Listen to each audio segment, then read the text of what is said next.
నమస్కారం. వారధి వారాహి వార్తల విశ్లేషణ కార్యక్రమం జూన్ 22 శనివారం నాటి వివిధ దినపత్రికల్లో ఏ వార్తలు వచ్చాయో ఏందా అన్న విషయాన్ని మనం తెలుసుకునే ప్రయత్నం చేద్దాం. ముందుగా మనం ఆంధ్రజ్యోతి దినపత్రిక నుంచి చూసుకుందాం.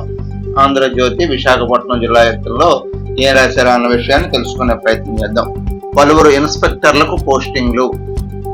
ఎలక్షన్ నోటిఫికేషన్ వచ్చిన తర్వాత ఇన్స్పెక్టర్లకు మార్చడం ఆనవాయితీగా వస్తుంటుంది. అది అయిపోయిన తర్వాత ఇప్పుడు ఇన్స్పెక్టర్ని మరలా పోలీస్ కమిషనర్ రవిశంకర్ అయ్యన్నారు ఒక 3 ఇన్స్పెక్టర్లకి బదిలీ చేశారు. ఏ నగరంలోని 3 దగ్గరలో పోస్ట్ ఇచ్చినట్టు వార్త రాశారు. ఇక ప్రధాన వార్త ఎమ్మెల్యేల ప్రమాణ స్వీకారం అంటూ ఒక వార్తని వీళ్ళు రాశారు. ఫోటో రైటప్ వార్త అంటారు దీన్ని. నిన్న అమరావతిలో మొన్న గెలిచినటువంటి ఎమ్మెల్యేలందరూ ప్రమాణ స్వీకార కార్యక్రమానికి హాజరయ్యారు. అక్కడ ప్రమాణ స్వీకారం చేశారు. అది వీళ్ళు విశాఖ సిటీకి సంబంధించినటువంటి పార్లమెంట్ నియోజకవర్గ పరిధిలో ఉన్న ఎమ్మెల్యేలు వీళ్ళు 7. ఈ 7 ఫొటోస్ పెట్టు వార్తలు రాశారు. ముందుగా గంటా శ్రీనివాసరావు ప్రమాణం చేస్తున్నటువంటి ఓ ఫోటోని, అదే భీముల నియోజకవర్గ అభ్యర్థి, అలాగే వెలగపూడి రామకృష్ణబాబు తూర్పు నియోజకవర్గ అభ్యర్థి వెలగపూడి రామకృష్ణబాబు, అలాగే దక్షిణ నియోజకవర్గ ఎమ్మెల్యేగా గెలుపొందినటువంటి వంశీకృష్ణ శ్రీనివాస్ యాదవ్, ఉత్తర నియోజకవర్గం నుంచి గెలుపొందిన విష్ణుకుమార్ రాజు, అలాగే పశ్చిమ నియోజకవర్గం నుండి విజయకేతనం ఎగురవేసిన గణబాబు, అలాగే రాష్ట్రంలో అత్యధిక మెజారిటీతో గెలిచినటువంటి గాజువాక ఎమ్మెల్యేగా గెలుపొందిన పల్లా శ్రీనివాసరావు, ఇక పెందుర్తి నియోజకవర్గం జనసేన పార్టీ నుంచి గెలుపొందినటువంటి పంచకర్ల రమేష్ బాబు, ఇక్కడ పంచకర్ల రమేష్ బాబు, ఇక్కడ ఉన్నటువంటి బీజేపీ విష్ణుకుమార్ రాజు, వీరు ఇరువురు కూటమిలో భాగస్వాములైనటువంటి ఎమ్మెల్యేలు. ఒకరు బీజేపీ నుండి అయితే మరొకరు జనసేన నుంచి. ఇది వీళ్ళు 7 ఫొటోస్ వేస్తూ ఒక ఐటమ్ రాశారు. ఇక వైసీపీ నేతల హైరానా అంటూ మరొక వార్తని వీళ్ళు ప్రధానంగా రాశారు. విశాఖపట్నం వైసీపీ కార్యాలయం కోసం ఎండాడలో అనుమతులు లేకుండా నిర్మించిన భవనాన్ని కూల్చేయాలి అంటూ ఒక వార్తని వీళ్ళు ప్రధానంగా రాసుకొచ్చారు. విశాఖ నగర కార్యాలయం వైసీపీది ఎండాడ్లో నిర్మించారు. అయితే దీనికి ఎటువంటి అనుమతులు లేకుండా నిర్మించేశారు అని చెప్పి ఒక వార్తని వీళ్ళు ప్రధానంగా రాసుకొచ్చారు. ఇక కేజీహెచ్ లో తాగునీటికి కటకట. ఇక మనం ప్రతిరోజు కేజీహెచ్ గురించి జరుగుతున్నాం. నిజంగా అధికారులు ఈ పేపర్లు చూస్తున్నారా లేదా? చూస్తే ఎందుకు చర్యలు తీసుకోరు? జిల్లా మ్యాజిస్ట్రేట్ అయినటువంటి ప్రథమ పౌరుడు కలెక్టర్ మల్లికార్జున ఈ విషయంపై తరచుగా సమీక్షలు సమావేశాలు జరుపుతున్నప్పటికీ కూడా ప్రతిరోజు అన్ని దినపత్రికల్లోకి కేజీహెచ్ గురించి రాస్తున్నారు. అని ఎందుకు మారడం లేదు అన్నది మనం ప్రధానంగా దృష్టి పెట్టాలి. చదువుతున్నటువంటి వీక్షకులు ప్రేక్షకులు కూడా దీనిపైన స్పందించాలి, ఉత్తరాలు రాయాలి. రాసేటప్పుడే కలెక్టర్లకి వీళ్ళకి మెయిల్లు పెట్టాలి, ఇలా జరుగుతుంది రోజు అని చెప్పి చేస్తే కొంత స్పందన వస్తుందేమో. ప్రతిరోజు కేజీహెచ్ గురించి అంటే పెద్ద ఆసుపత్రిగా పేరు పొందిన కేజీహెచ్ నిర్లక్ష్యం అయిపోతుంది అన్నది యాంగిల్లో ప్రతిరోజు రోజుకొక విధానంతో రోజుకొక ఇబ్బందితో రోజు వార్తలు వస్తున్నాయి. ఈ రోజు కూడా తాగునీటికి కటకట. ఒక రోజు ఫర్నిచర్ బాగాలేదని, ఒక రోజు ఫ్యాన్లు తిరగట్లేదని, మరొక రోజు మరొకటి. ఇన్ని జరుగుతున్నటువంటి నేపథ్యంలో విలేకరులు అక్కడికి వెళ్ళి మొత్తం పరిశీలన చేసి వార్తను రాస్తున్నప్పటికి కూడా ఎవరు స్పందించట్లేదని అనిపిస్తుంది. ఇంత రాసిన తర్వాత స్పందించాలి. మరి ఎందుకు ఇక్కడ ఈ లోపం జరుగుతుందో చూడాలి. పనిచేయని ఆర్ఓ కేంద్రాలు, మరమ్మతులకు గురైన పట్టించుకొని అధికారులు, వార్డుల్లోనూ అదే పరిస్థితి. స్వయంగా నాటి మంత్రి గుర్తించి సూపరింటెండెంట్ దృష్టికి తీసుకువెళ్ళినా ఫలితం శూన్యం. చూసారా, మనం ఇందాక చెప్పుకున్నట్టే మంత్రులు, ఎమ్మెల్యేలు, కలెక్టర్లు అంటే అధికారులు ఇంతమంది పెద్ద ఆసుపత్రిపై దృష్టి పెట్టినా పొరపాట్లు జరుగుతూనే ఉన్నాయి. ఇక ఇదిలా ఉంటే అనకాపల్లిలోనూ అదే వరస. వైసీపీ దందా. అనకాపల్లి మండలం కొత్తూరు నరసరావుపేటతో పార్టీ కార్యాలయం కోసం జీవీఎంసీ అనుమతి లేకుండా నిర్మించిన ప్యాలెస్. సరే కదా, జీవీఎంసీ అనుమతులు లేకుండానే పార్టీ కార్యాలయాల కోసం భారీ భవన నిర్మాణం. హైవేకి సమీపంలో 1.75 ఎకరాల్లో నిర్మాణం. కోట్ల విలువైన ప్రభుత్వ భూమి, ఏడాదికి ఎకరానికి కేవలం 1000 రూపాయలు చెల్లించేందుకు ఉత్తర్వులు. స్థానికులు అభ్యంతరం వ్యక్తం చేసినా పట్టించుకొని అధికారులు. హైకోర్టును ఆశ్రయించిన కొత్తూరు నరసింగారావుపేట గ్రామస్తులు. సేమ్ అనకాపల్లిలో కూడా ఇదే పరిస్థితి నెలకొంది అని చెప్పి ఇక్కడ వీళ్ళు ఒక వార్తని ప్రధానంగా రాశారు. ప్రభుత్వాలు మారడంతో ఇప్పుడు జరిగినటువంటి ఫైల్ కూడా వెనక్కి వచ్చింది అన్నది ఒక వార్తను కూడా వీళ్ళు ఇక్కడ రాసుకొచ్చారు. ఇక రేషన్ డీలర్ల పరేషాన్. కార్యరూపం దాల్చిన రేషన్ డిపోల రెగ్యులరైజేషన్. గత ప్రభుత్వంలో మెజార్టీ వైసీపీ నేతలు. కార్డుల కేటాయింపులో డిపోల మధ్య భారీ వ్యత్యాసాలు. కొన్ని చోట్ల ఎక్కువ, మరికొన్ని చోట్ల మరీ తక్కువ అంటూ ఒక వార్త వీళ్ళు ప్రధానంగా రాసుకొచ్చారు. నగరంలో రేషన్ డిపోల పరిస్థితి ఎలా ఉంది అన్నది వీళ్ళు ప్రధానంగా రాసుకొచ్చారు. ఇక నగరంలో వర్షం.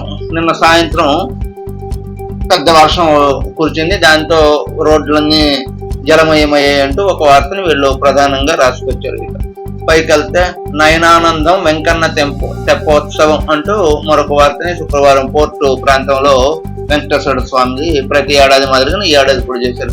సందడిగా యోగా, ఓ ఫోటో రైటప్ రాశారు. నిన్న యోగా దినోత్సవం సందర్భంగా ఈ ఫోటోను రాశారు. అంతర్జాతీయ యోగా దినోత్సవం సందర్భంగా ఎంఈపీ కాలనీలోని ఇండోర్ స్టేడియంలో మున్సిపల్ కమిషనరు, అధికారులు ఉంటే ప్రధానంగా Visakha parliament MP member of parliament అభ్యర్థి శ్రీ భరత్ యోగా చేస్తున్న చిత్రమాలికను ఒకటి ఇక్కడ వీళ్ళు వేశారు. ఇప్పుడు ఈనాడు పేపరు మనం ఒకసారి చూసుకునే ప్రయత్నం చేద్దాం. ఇది ఈనాడు దినపత్రిక. సేమ్ ఈనాడు దినపత్రికలో కూడా సేమ్ అలానే రాశారు.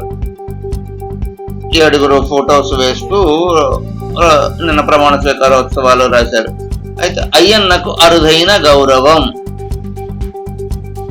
నర్సీపట్నం ఎమ్మెల్యే చింతకాయల అయ్యన్న పాత్రుడికి అరుదైన గౌరవం.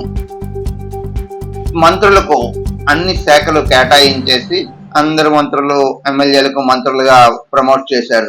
అయినప్పటికీ సీనియర్ మంత్రి అయినటువంటి అయ్యన్న పాత్రుడికి ప్రమోట్ చేయలే. ఎందుకు చేయలేదా అని చెప్పేసి అందరూ నోళ్ళు నములుకున్నారు. అయితే అయ్యన్న పాత్రుడి విషయంలో తెలుగుదేశం పార్టీ అధ్యక్షుడు నారా చంద్రబాబు ఒక నిర్ణయాన్ని తీసుకున్నారు. ఆయన్ని శాసనసభాపతి స్పీకర్ గా ఎన్నుకుంటే ఎలా ఉంటుందని ఆలోచించి నిన్న ఆ విషయాన్ని చెప్పడంతో అయ్యన్న పాత్రుడికి స్పీకర్ గా అవకాశం వచ్చింది. అయ్యన్న అరుదైన గౌరవం అంటూ వీళ్ళు ఒక వార్తని వీళ్ళు రాశారు. ఇప్పుడు మనకు కాబోయే స్పీకర్ అయ్యన్న పాత్రుడు అని చెప్పేసి. ఇక ఇదిలా ఉంటే మొత్తం మీద ఈనాడు దినపత్రికలో ఇది వార్తలు ఉన్నాయి. ఇంకా మనం ఆంధ్రప్రభ దినపత్రికలోకి వెళ్ళి ఒకసారి చూసుకునే ప్రయత్నం చేద్దాం. ఆధ్యాత్మిక సంబంధించిన 2 వార్తల్ని వీళ్ళు ప్రధాన పేపరు దీంట్లో రాశారు. మొదటి పేజీలో గరుడ వాహనంపై సింహాద్రినాథుడు, మాడవీధుల్లో తిరువీధి, సాంస్కృతిక కోలాహలం అంటూ ఒక ఫోటో ఐటమ్ వేస్తే మెయిన్ పేజీలో ఈ వార్త రాశారు. శోభామాయనం వెంకటేశ్వర స్వామి తెప్పోత్సవం పోర్టు దగ్గర జరుగుతుందాక పేపర్లో చదువుకున్నాం కదా, అదే మాదిరి వీళ్ళు కూడా వేశారు. ఇక అధ్యక్ష అంటూ ఒక వార్తను రాశారు. అట్టహాసంగా ఎమ్మెల్యేల ప్రమాణ స్వీకారం, 13 కూటమి, 2 వైసీపీ ఎమ్మెల్యేలు అంటూ ఒక వార్త. ఏపీ అసెంబ్లీ సమావేశాలు శుక్రవారం అట్టహాసంగా ప్రారంభమయ్యాయి. 2.5 ఏళ్ల తర్వాత ముఖ్యమంత్రి హోదాలో సభలో అడుగుపెట్టిన చంద్రబాబు నాయుడు సభ్యులకు ఘన స్వాగతం పలికారు. డిప్యూటీ సీఎం హోదాలో పవన్ కళ్యాణ్ తో పాటు మంత్రులు ప్రమాణ స్వీకారం చేశారు. వీరితో పాటు ఉమ్మడి విశాఖ జిల్లాలోని 15 నియోజకవర్గాల్లో చెందిన ఎమ్మెల్యేలు ప్రోటం స్పీకర్ గోరెంట్ల బుచ్చయ్య చౌదరి ప్రమాణ స్వీకారం చేయించారు. వీరిలో టీడీపీ సీనియర్ ఎమ్మెల్యేలుగా చింతకాయల అయ్యన్న పాత్రుడు, గంటా శ్రీనివాసరావు, టీడీపీ రాష్ట్ర అధ్యక్షునిగా ఉన్న గాజువాక ఎమ్మెల్యే పల్లా శ్రీనివాసరావు, హోంమంత్రిగా పాయికరావుపేట ఎమ్మెల్యే వంగలపూడి అనిత్తో పాటు ఆయా నియోజకవర్గాలకు చెందిన ఎమ్మెల్యేలంతా ప్రమాణ స్వీకారం చేశారు అంటూ ఒక వార్తను వీళ్ళు రాశారు. దీంట్లో ఒక 3 ఫోటోలు సీనియర్స్ అయినటువంటి అయ్యన్న పాత్రుడు, గంటాతో పాటు హోమ్ మినిస్టర్ ఇచ్చారు కాబట్టి ఈ ఫోటోని వీళ్ళు ప్రధానంగా రాసుకొచ్చారు. ఇక పేకాట డన్గా ఆనందపురం అంటూ మరొక వార్తని వీళ్ళు ప్రధానంగా రాశారు. విశాఖ జిల్లా భీమిలి నియోజకవర్గం లో ఉన్నటువంటి ఆనందపురంలో నెల రోజుల వ్యవధిలో పేకాట స్పెషల్ బ్రాంచ్ వేశారు. పోలీసులు దాడులు చేశారు. భారీగా నగదు, నిందితులు వచ్చారు. స్టేషన్ అధికారులకు అంటే ఒక వార్తని వీళ్ళు ప్రధానంగా రాశారు. ఇక అన్ని దినపత్రికలో నిన్న యోగా దినోత్సవం కాబట్టి ఒక ఫోటో మెంబర్ ఆఫ్ పార్లమెంట్ నిల్చుని ఉన్నారు కాబట్టి ఆయన ఫోటో వేస్తూ ఒక ఆర్టికల్ రాశారు. ఆరోగ్య విశాఖను నిర్మిద్దాం, యోగా ప్రాధాన్యతను తెలుసుకుందాం. Visakha MP Shri Bharat GVMC indoor sports ఎరీనాలో ఘనంగా 10వ అంతర్జాతీయ యోగా దినోత్సవం అంటూ వీళ్ళు ఒక వార్తని రాశారు. ఇక సాక్షి దినపత్రికలో ఏం రాశారు అన్నది ఒకసారి చూద్దాం. 30 నుంచి రాష్ట్ర స్థాయి పారా అథ్లెటిక్ పోటీలు అంటూ పోస్టర్ ని ఆవిష్కరించిన శ్రీకాంత్ వర్క్ అని చెప్పేసి జాయింట్ కలెక్టర్ ఆవిష్కరించినటువంటి ఫోటోను వేస్తూ వీళ్ళు రాశారు. యోగా మంత్ర అంటూ ఒక వార్తను వీళ్ళు ప్రధానంగా వందలాది మంది యోగా చేస్తున్నట్టు, అలాగే మున్సిపల్ కమిషనర్ శ్రీకాంత్ ఈ ఫోటోని వీళ్ళు వేశారు. ఇక ఇదిలా ఉంటే ఇటువైపు లాహరిలో అన్నది ఇక్కడ ఒక ఫోటో వేశారు. నిన్న తెప్పోత్సవం జరిగింది, ఇక్కడ సింహాచలం ఉంది, రెండు కలిపి వీళ్ళు ఆధ్యాత్మిక వార్తని ఇక్కడ రాసుకున్నారు. జిరాఫీ దత్తత నిన్న జూలో 1.8 లక్షల అందించినటువంటి గ్రీవా గ్రిడ్ సంస్థ అని చెప్పి ఒక వార్తని వీళ్ళు ప్రధానంగా రాస్తూ వేశారు. 3 బస్సులు 14 ఆటోలపై నిన్న కేసులు పెట్టారు. అది అలా ఉంటే ఇక ముగిసిన జిఎస్టీ అధికారుల శిక్షణ, జిఎస్టీ అధికారులకు ఒక శిక్షణ ఇచ్చారు. ఆ శిక్షణ నిన్నటితో ముగిసింది అని చెప్పి ఒక వార్తను రాశారు. జూలో మరో 4 ఆర్ఓ పాయింట్లు ఆర్ఓ రిపోర్టరు రాశారు. ఇందిరాగాంధీ జూ పార్క్ లో 3 ఆర్ఓ ప్లాంట్లు వేశారని. ఇది ఇలా ఉంటే వైద్యుడిపై హత్యా ప్రయత్నం జరిగిందని, కేజీహెచ్ వైద్యుడిపై హత్యా ప్రయత్నం జరిగినట్లు శుక్రవారం జరిగినట్లు ఒక వార్త వీళ్ళు రాశారు. ఇది మొత్తం మీద సాక్షి దినపత్రికతో పాటు వివిధ దినపత్రికల్లో వచ్చిన వార్తలన్నీ మనం ఇప్పటి వరకు చూసుకున్నాం. రేపు ఇదే కార్యక్రమంలో కలుద్దాం. అంతవరకు సెలవు. నమస్కారం. మీ శివప్రసాద్.